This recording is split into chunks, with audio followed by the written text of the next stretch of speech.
Hello everyone, a quick tips and tricks video about sculpting rocks. Now first and foremost I have to say I have very little experience with it, so here we go.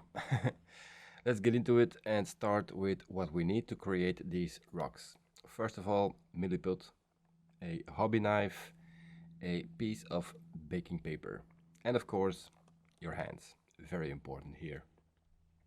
So we are going to start cutting the milliput. I've already noticed that when you start using milliput, it's very tempting to make way too much. Because this is a two-component material, we need one part from each component that is roughly the same size. Here's a good tip to save yourself from ending up with too much leftover milliput. Just cut off a small triangle from each component. Now give these two components a good mix. Really try to squish them both together. Twist, roll, do whatever to get it mixed really well. And do this for a good minute to activate the two components into a more usable substance to work with. It will become a bit softer once you start mixing them well together. Now you can see I'm already doing a rookie mistake. Apparently you could use a little bit of water or Vaseline on your fingers so it won't stick to your fingers this much. Good to know for next time. Anyway, I'm going to start experimenting with milliput a lot more from now on, because I want to scallop parts like capes in particular, and also to create more interest on the basis of my commissions. We all know we can use, cork or wooden chips or even small rocks onto your base, which is just fine, I think. But I think for competition pieces or even some cool display models, some sculpting is definitely a win. Anyway, I want to show you guys how to sculpt a few rocks to give them the shape I am looking for without using any tools. Maybe you want to create round rocks or flat ones or just random ones. So let's grab ourselves a piece of the baking paper, the milliput, and we are going to carefully put pressure on it. So we press the milliput ball into a flat shape. Gently press and stroke it, and as you can see we have a nice and clear surface on both sides without your fingerprints on it. The milliput is very easy to remove from the baking paper as well, so let's cut this milliput into a few pieces to create some small rocks. Now let me first show you what happens when you create a rock just with your hands. Don't know if you can see it clearly, but when you look at it, you will notice there are lines all over the place from, your fingerprints. That's why I use this baking paper to make sure we create flat areas and smooth. Now, you can of course say, well, isn't it better to have texture on those rocks, because in real life these textures aren't that flat or smooth in many cases. Well, that is very true, but there is always a but. This texture also takes away creativity from the painter.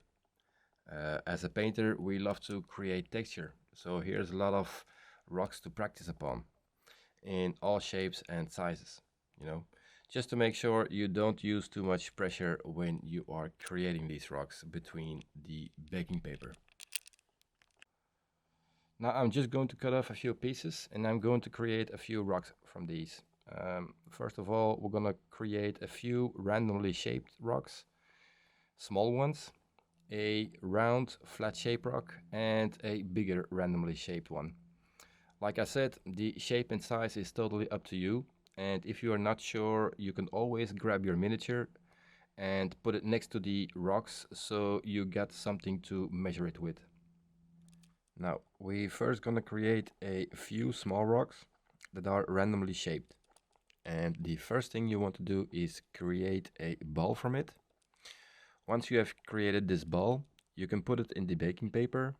After that, you fold the paper over the milliput so it's covered on both sides. Press with gentle pressure on the baking paper and you will notice that the milliput will stick to the baking paper. We can fold the paper again to press the sides. Again, gently press the sides to create a shape. Now, you don't want to put too much pressure on the milliput. When you do this, you will notice that the sides of the milliput will start to crack. Just like, when you're squeezing minced meat for a burger. This can be avoided by gently pressing it. Maybe gently rubbing it to give it the shape you like. Now, we are going to create one more here on screen for you. And then we are going to create a flat round rock, which is very easy to do. So for these flat round rocks, we are going to do the same thing as before. Make a ball from it, place it in the baking paper, fold the paper again, gently pressure until you get a round shape. And that's basically it. Now, the only thing you need to make sure for this is that the milliput needs some thickness before you start putting pressure on the ball between the paper.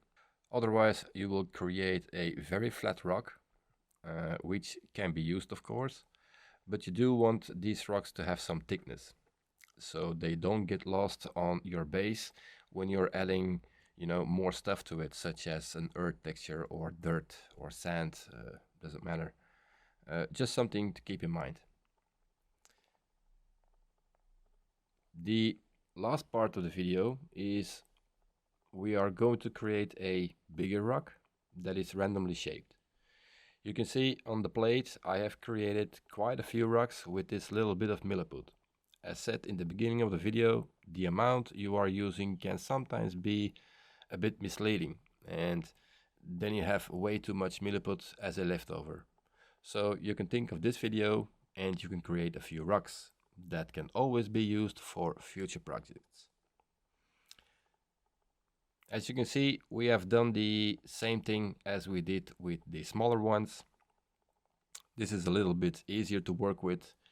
You can put a little bit more pressure onto it to create shapes than, for example, the smaller rocks, Create the ball into the baking paper, fold the paper, and create a nice shape.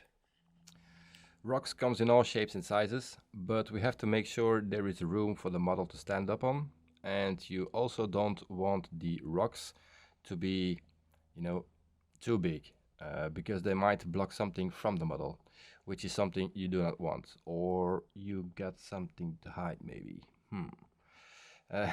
Anyway, this was a short tips and tricks video, but I think it's a useful one. I am enjoying playing with this milliput so far, so I am not sure if that's a good thing for me, because I can get quite obsessed with things I want to get better in.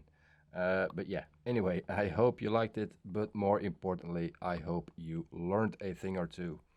As always, thank you all for watching, and I thank you all for the support. If you have any questions, feel free to comment down below or send me a message on my socials or Discord. And I will see you all in the next tips and tricks video, where we will be talking about edge highlights. Bye bye.